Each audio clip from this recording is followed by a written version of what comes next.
Welcome to Talking to Teachers.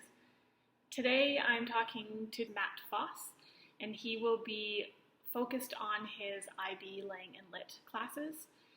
We dig into how he has learned to write beside his students, the joy he is finding in writing conferences, and how he is leveraging the remote learning context. So I hope you enjoy and take a little something away from them.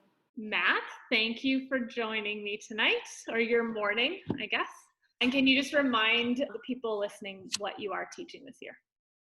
Yeah, I'm Matt Foss. I teach at the American Community School of Abu Dhabi, and this year I teach 3 sections of IB, English, Language, and Lit, and 2 sections of Theory of Knowledge. Matt, how important do you think it is for students to see their teachers as writers? Well, I think it's very important. And I have to say, I'm not trying to blow too much smoke here, but I still would not consider myself a writer or a producer of content if it wasn't for you working your ass off next door and constantly writing and using yourself as an example. And part of it is, you know, the easy default is I'm so busy trying to get through my day with 85 students that writing on my own is on the very bottom of the list. Yeah. And I need to rethink that, and I have in the last couple of years, that if I'm not doing it with my kids and, you know, highlighting, you know, my thought process, my brainstorming, how I move from point A to point B, if you're not doing it with the kids, then why it seems wrong to ask the kids to be doing it. So I've made that really kind of big leap again. So my kids are writing an editorial. I'm writing an editorial right now about my senator from Maine. I'm using myself as an example because 4 years ago I voted for my senator, and now I'm not. So my editorial is about the decisions that she's made that have, I think, been bad for the United States and bad for the state of Maine. Now, I don't know who's going to read it. I haven't really thought about. I know who my audience are Mainers. I don't know if they're going to actually read it or not. But I asked my students, you know, I had this one part in my editorial where I didn't know how to transition from one section. Basically, I'm highlighting the mistakes to the call to action, and I couldn't really figure that out. So I had 2 or 3 students in a conference last week, and I just said, well, what do you think? What do you suggest? What do you think? And I just allowing students to be able to see that I'm struggling in the same way that they struggle. One of the things that I'm trying to do more with my writing conferences is not be so directive and say, you need to change A, B, and C, but to have the students basically say, ask me questions. I want them to be thinking about their own writing and say, okay, well, here's my thinking right now. What do you think about, you know, like, okay, Abby, where are you going with this paper? What is your next argument? And, you know, they say, well, I don't really have one. Okay, well, you need to be thinking about that a little bit more before, instead of just, you know, my old school format was go write, bring it to me, I'll mark it up, go back and make the edits. And there's 2 people working in separate places instead of like 2 of us working on a document together, which is one of the great things about, you know, Zoom or Google Meet conversations is that they're both looking at the document. I'm reading their document out loud, and they're asking me questions, and I'm asking their questions about, well, what did you mean when you said that? Instead of just, you know, I would write it on a document and they might answer, they might not answer, but having a conversation about it in real time has been the single best thing about remote learning. Yeah. I don't get the energy from my classes that I used to, and that's not very rewarding, but the one-on-one or the 2-on-1 conversations where 2 people are having a conversation has been fantastic. Yeah. I like what you said about how conferences become more of a dialogue for you in terms of the writing. And one of the biggest faults we can do is tell kids everything they're doing wrong. instead of telling them what we love about their piece and allowing them to say, this is where I'm feeling like something is missing, or this is where I'm feeling like it's not quite right, and then we can like kind of come in and be like, oh, well, why don't we try this? Or I wonder what this would do. I often tend to say, okay, I got to fix all this stuff. I have a very limited time. I have too much to do. I can't tell you the things that are working because it just takes too much time, which is complete. But think about that, Matt. Like, think about when we're giving written feedback, we can't have a conversation. And so we're likely to focus on where they need to improve rather than when we're talking to somebody one-on-one and face-to-face. We want to make a connection. And how do you make a connection? By saying positive things, by saying things that you like, right? And inviting people into a conversation. We all like to hear positive things about our work, right? Yeah. From as a teacher, from whatever, my administrator, a parent, a student, you like to hear that. And you think about from the kid's point of view, it's the exact same thing. Yeah. What do you hope that your students gain this year in terms of them as writers? That their voice matters, that what they write can actually be read or heard by people and actually have their voice matter.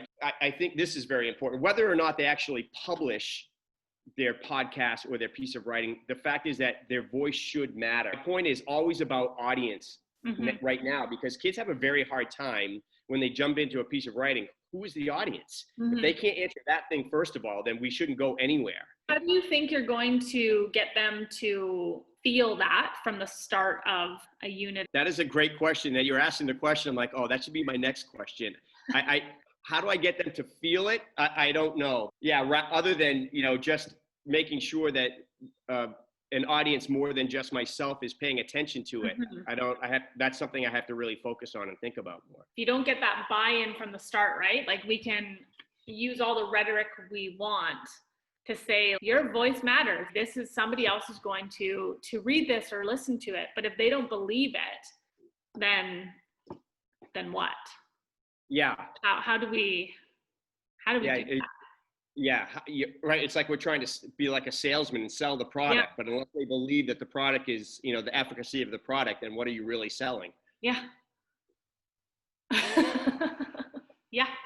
You're looking for something more from me, and I don't know. I'm just writing down. No, I'm not. I think it's a beautiful thing too when we just have questions that we need to take away and answer at the same time. Yeah.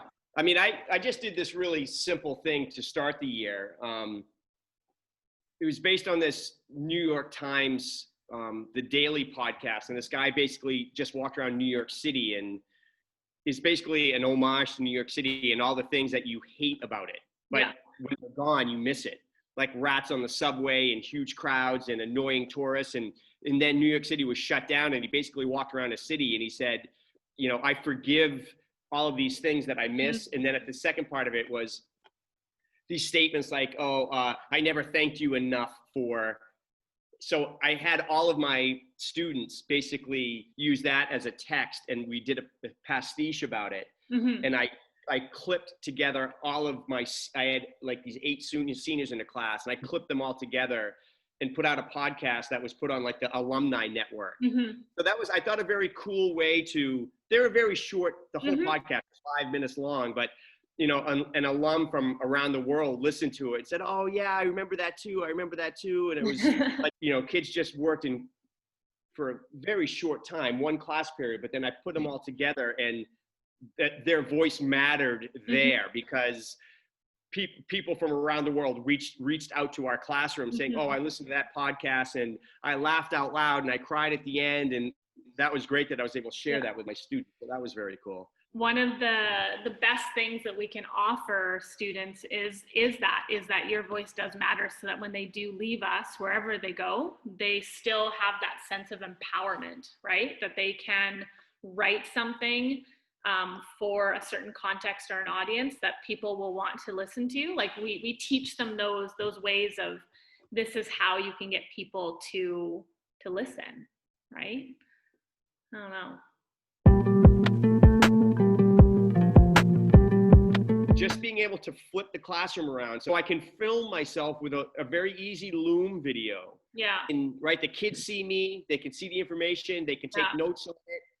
The kids can watch that video on their own. Yeah. And at the time when I have with them, we're working on their writing, or I'm saying, these are the things you need to be working on now. And I'm meeting with the 3 of you guys on this thing, and then the 3 of you here. And, it takes a little bit more thinking ahead of time, but it makes our time so much more valuable. And I get way more. This is going to be curious to see what happens when my kids come back to campus next week, but I'm hoping I'm able to keep doing that, because I feel like the students who are into the writing process are way in earlier than they have been in the past. And that's a weird thing to say about that because of remote learning. You think that's paradoxical, but it's actually true. I use Vocaroo. It's just this online. It's so easy. I use that all the time. It's so good because, I mean, you're giving small little feedback about this in a Google Doc, but just thinking about the piece holistically and how the whole piece fits together. Plus, the kids miss the connection, right? They just miss the energy about, right? And it's just so easy. Yeah. I just click on it, tape a little 2 to 3 minute thing. Here's a thing, I really like this. Here's some things I have questions about. Yeah. Here's where I think you should go. And then the kids take that information and they put that into their writing conference form, Google Doc, right? That you and I developed last year. They put that in there, and then in the next column, how they're going to make those changes. Yeah. So I'm able to see, did the vocal comment I leave you, did it make sense? And are you heading in the right direction? So the one-on-one conferences have, been filling my bucket with gratitude. They've been so good. The kids are so appreciative of the time that, I don't get the normal, the energy from the classroom, but you got to find it in other ways. So I'm especially in the past week, I've really been finding in other ways. And I feel really good about my conferences with my kids. So that's been good. Well, speaking about energy, I miss being around yours. I got to say, this campus is it's a depressing place. Well, thank you so much. I appreciate you talking to me. And we'll talk again. Please. Cool. Thanks, Matt. All right. Have a good day. I hope it goes well with the kids. All right. Bye, darling. See ya. Bye.